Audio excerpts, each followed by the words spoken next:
Всем привет, с вами Евгеньевич, и это свежий выпуск новостей из мира страйкбола. За какое-то время, а точнее за 2-3 недели, как раз примерно это время новости не выходили. Поэтому их накопилось достаточно много, и поэтому выпуск будет достаточно длинным. Все как вы любите. Поехали!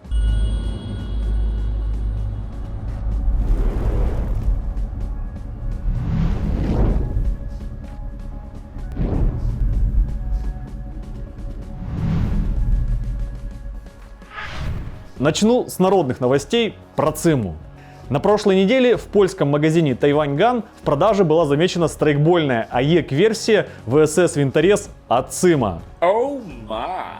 Помнится, несколько лет назад, когда только вышли VSS от LCT, все шутили, что скоро, наверное, и ЦИМа сделает свою версию. Ну вот, дошутились. Нет, были, конечно, еще промежуточные версии от дочерней для ЦИМы фирмы IU, но там по внешке был совсем мрак. У новой VSS от ЦИМа, судя по описанию, корпус полностью алюминий. Приклад, цевьё и рукоятка нейлон. Общий вес привода 2 кг 900 грамм. Внутри стоит стандартный для ЦИМа гирбокс третьей версии последнего поколения. В базе стоит тяговый мотор с неодимовыми магнитами. Стоимость новинки на наши деньги 12 600 рублей. Копийность не супер, зато привод легкий и недорогой. Вольные сталкеры оценят. Как вы знаете, в начале этого месяца в США прошла серия протестов, беспорядков и мародерства. Так вот, во время этих протестов был задержан достаточно известный блогер и страйкболист Грег Вонг, известный под ником Spartan 117GW. Судя по информации издания Fox 11, Грег высадился из такси Uber в снаряжении бойца Национальной гвардии прямо напротив штаб-квартиры Департамента полиции Лос-Анджелеса и попытался войти в строй бойцов Национальной гвардии, которые защищали центр города от мародеров.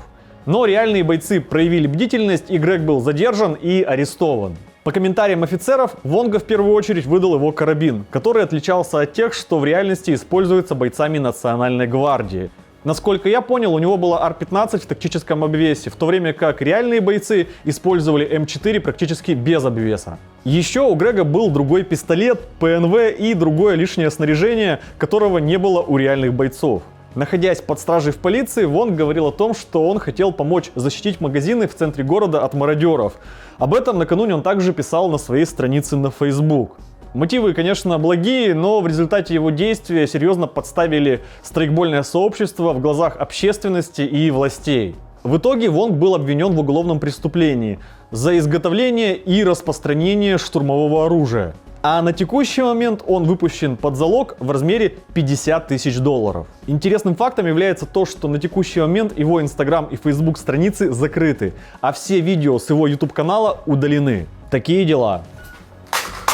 Производитель страйкбольного оружия, компания LCT, сдвинули вектор своего внимания в сторону внешнего обвеса. Как я уже говорил ранее, они сделали целую линейку обвеса «Зенит» для всех приводов АК-серии, в том числе для РПК и РПК-16.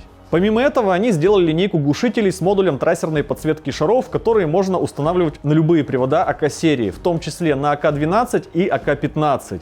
Для этого LCT сделали специальный адаптер-переходник. Вы, наверное, хотите меня спросить, когда все это дело наконец появится у нас в продаже в России. Так оно уже появилось, потому что на прошлой неделе большая партия Зенит от LCT приехала в магазин Airsoft Rus. И к нам в студию. Угадайте зачем? В Airsoft Rus в наличии есть цевья, приклады, рукоятки ДТК, глушители, крышки ствольной коробки с респланками, планки Пикатини и другая полезная фурнитура. А еще, наконец, на этой неделе в Airsoft Rus должна приехать АЕК-версия К12 от Arcturus. Так что все те, кто ее ждал и хотел купить, успеваете. Я думаю, что их опять расхватают за пару дней, как это было в свое время с АК-12 от LCT. G&G анонсировали новую бюджетную линейку приводов, визуально похожих на ХК-416. Линейка состоит из двух моделей, которые отличаются цевьями и прикладами. Корпус и цевья выполнены из нейлона. Вес обещает всего 2,5 кг. Органы управления продублированы с левой и правой стороны. В базе установлен роторный хоп-ап и MOSFET 4-го по меркам G&G поколения. Начало продаж запланировано на конец этого лета. Цену, я думаю, назовут тогда же. Еще G&G представили новую линейку ГББ пистолетов серии Piranha. Линейка состоит из двух моделей, которые отличаются цветовым решением. Пистолет не имеет реально существующего огнестрельного прототипа и создан сугубо для целей страйкбола.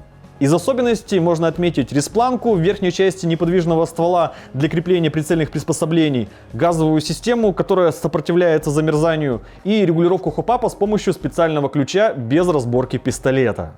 В Airsoft Sport приехала большая поставка продукции от East Crane. В наличии просто огромный модельный ряд приводов М4 серии с разными цевьями и разной длины. Есть как версии в тактическом обвесе, так и классические вьетнамские версии, например, XM177E2 и M16VM. Есть различные версии HK416, в том числе с цевьями Giseli. Есть пара моделей пистолетов Glock 19 и Glock 17 от East Crane. Помимо приводов и пистолетов приехали механические магазины для М4 серии и алюминиевые ресиверы. На весь ассортимент действуют скидки. ICS в этом сезоне, похоже, делают акцент на пистолеты. Прямо сейчас они работают над своей ГББ-версией пистолета Хайкапа. Каких-то подробностей пока нет, но известно, что планируются две версии с пластиковым и металлическим затвором. Еще ICS закончили тестирование и готовы начать продажу нового ГББ-пистолета Sarsilmas SAR-9. Некоторые магазины уже даже успели запустить предзаказ. Ценник на наши деньги около 10 тысяч рублей. Версия от ACS выпускается под лицензией Sarsilmas Arms и полностью копирует огнестрельный прототип. Спусковая группа модульная, что, как и в огнестрельной версии, упрощает ремонт и обслуживание пистолета. Хопап обновленной версии регулируется винтом. В магазинах стоит система клапанов Revo Valve System. По информации от ACS, этот пистолет успешно прошел стресс-тест на 10 тысяч выстрелов, что выглядит очень хорошо для ГББ-пистолета с подвижным затвором. Когда, наконец, пистолет начнет продаваться в России, пока не ясно. Новый российский производитель снаряжения, компания Viking Gear, сделали свою версию легкого модульного нагрудника Microfight Rig MK3. Называется GARM и от прообраза отличается тем, что тут была переработана система боковых подсумков, чтобы они сидели более комфортно для пользователя. А также было переделано шасси и разработаны новые инсерты для нормального использования с магазинами АК-серии.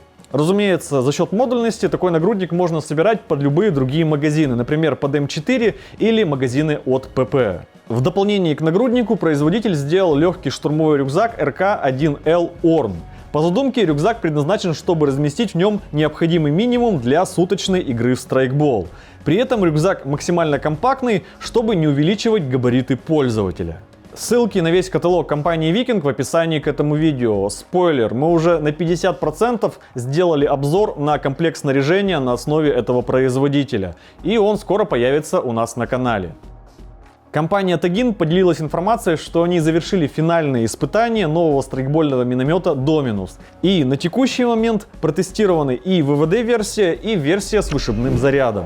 В ходе серии испытаний была проведена серьезная работа по увеличению безопасности выстрелов при сохранении точности и дальности. По предварительной информации, начало продаж нового миномета в России намечены на сентябрь этого года. Ares, похоже, сделали страйкбольную АЕК-версию SA-80A3. Это последняя модификация британской штурмовой винтовки L85, которую впервые показали в 2016 году. Какой-то конкретной информации про страйкбольную новинку пока нет, но судя по тому, что она засветилась в руках Марка из Red Wolf, скоро стоит ждать обзор. В магазин Airsoft Store приехала большая поставка продукции от Ars Arma. Кроме привычных позиций, в продаже появилась разгрузочная система АВС. Принцип системы и конструктор берется основой, и на нее вешаются все необходимые элементы. Все элементы системы доступны в 6 камуфляжных расцветках. Ничего ждать не нужно, все есть на складе в наличии в магазине. Если вдруг не знаете, АВС — это корсетная разгрузочная система, которую спроектировала компания Cray Precision для перераспределения веса с плеч равномерно по всему телу, серьезно снижая нагрузку на позвоночник. А если использовать СТКСС упоры, то вообще почти весь вес можно перенести на таз и ноги. Это актуально, если вы носите бронепластины или просто загружаете себя тяжелой снарягой. Комплект АВС от Cray стоит под $1500. Версия от Ars Arma заметно дешевле.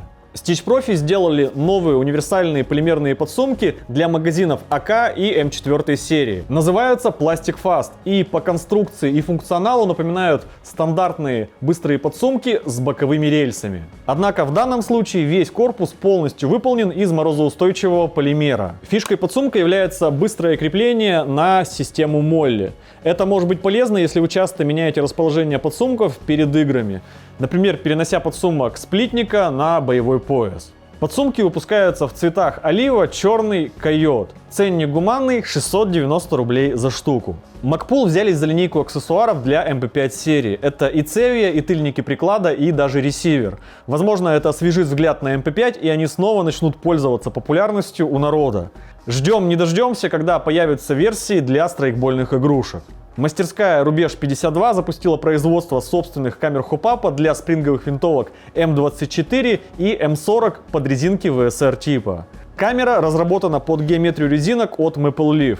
Внутри камеры есть проточки под ребро резинки. Метод крепления стволига — цанговый зажим с блокировкой от проворота. Заявленный ценник — 4000 рублей. Кроме этого, Рубеж 52 закончили испытания имитации патронника TDC Mod для МК-23 под давилку Maple Leaf. Если кратко, эта штука нужна, чтобы упростить настройку хоп-апа на МК-23 и исключить перекос давилки. Владельцы МК-23 поймут. Заявленный ценник — 2000 рублей. Laylox запустили линейку собственных биоразлагаемых трассерных шаров. Вес 0,2 и 0,25 грамм. Тяжелых, к сожалению, нет. А у меня на этом все. Как всегда, предлагаю обсуждать новости в комментариях, ставить ваши уверенные пальцы вверх, не забывать подписываться на канал и нажимать на колокольчик. С вами был Евгеньевич. До скорого!